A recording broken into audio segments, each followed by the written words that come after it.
দারিদ্রতা দূর করার জন্য, সংসারে শ্রীবৃদ্ধির জন্য, আর্থিক উন্নতির জন্য এবং অবশ্যই দাম্পত্য কলহ থেকে মুক্তির জন্য আজ একটা বিশেষ টোটকা আপনাদের বলবো।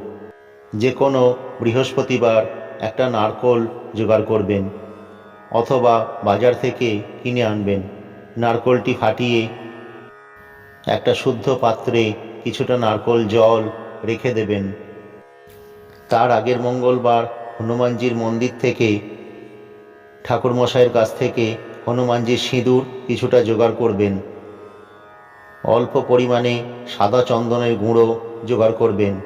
এখন বৃহস্পতিবার দিন স্নান সেরে শুদ্ধ বস্ত্রে ওই নারকোল জলের মধ্যে সিঁদুর আর সাদা চন্দন একসাথে গুলে নেবেন। তারপর কলা গাছের গোড়ায় দাঁড়িয়ে পাত্রটি হাতে নিয়ে আপনার মনের ইচ্ছা, কামনা, বাসনা কলা গাছের কাছে নিবেদন করবেন। ওই নারকোল জল কলা গাছের গোড়ায় ঢেলে দেবেন। তারপর আর পেছন দিকে তাকাবেন না, সরাসরি বাড়ি চলে আসবেন। অবশ্যই আপনি এর সুফল বুঝতে পারবেন। আপনার জীবনে উন্নতি হবে, মনে শান্তি বিরাজ করবে, মনের ইচ্ছা পূর্ণ হবে।